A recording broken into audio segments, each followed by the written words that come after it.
का हो? का हो बोला? आज तजोरिया रात ऐसा हो गल कि पूरा दिमाग डिस्टर्ब कैले। कुछ दिमाग तो ही लगे तू।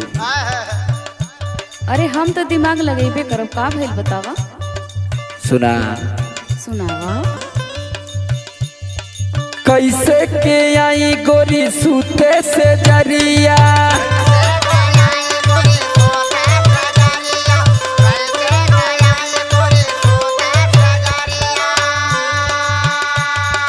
टह टह उगल बारे सगरिया जोरिया।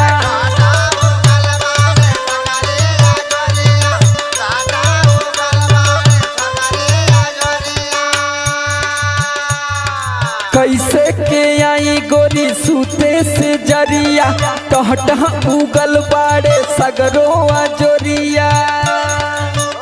मच्छरदानी पर फेंक दे हवलूगा, तू कोरवा में आजा सुगा।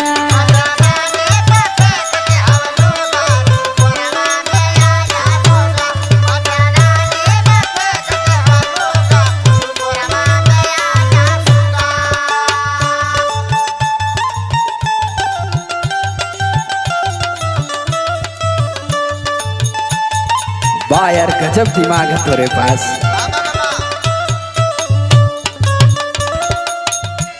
बड़ा हम खुश नसीब हैं कि तोरे जैसा बीवी हमके मिलल। अरे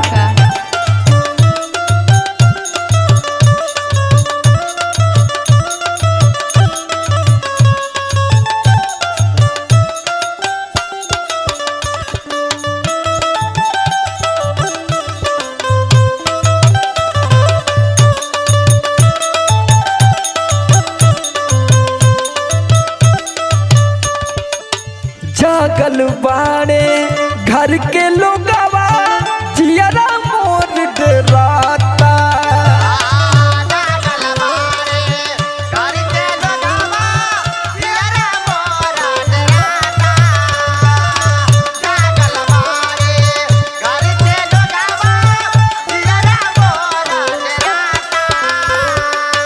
चढ़ल जवानी पानी पानी, राजा भइल जाता।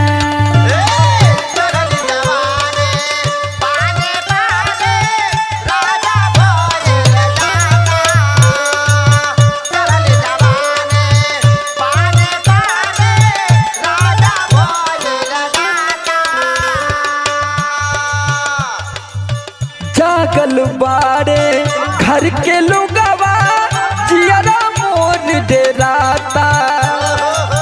चढ़ल जवानी पानी पानी, राजा भइल जाता। टिकल बा हमारा पर सब कर नजरिया, बीते दा रात आधी होई अनहरिया।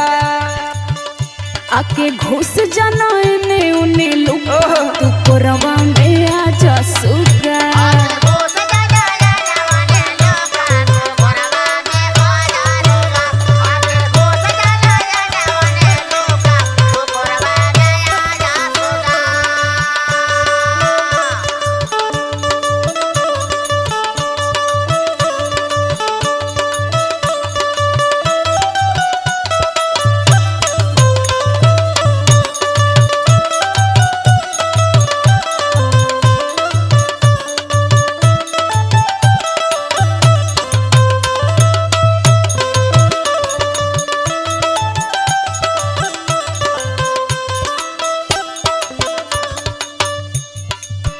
अच्छा सुना, ऐसा न होगा कि कुल जान जाए घरवा में। अरे केहू न जानी तो कितना डेराला।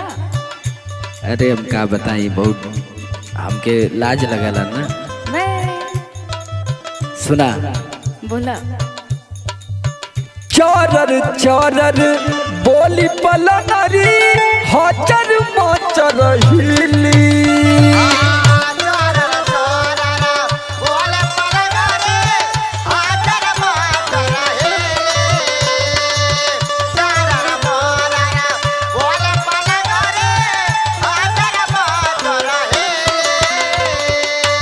तो बेनु राजा जवानी के माजा सलीमी।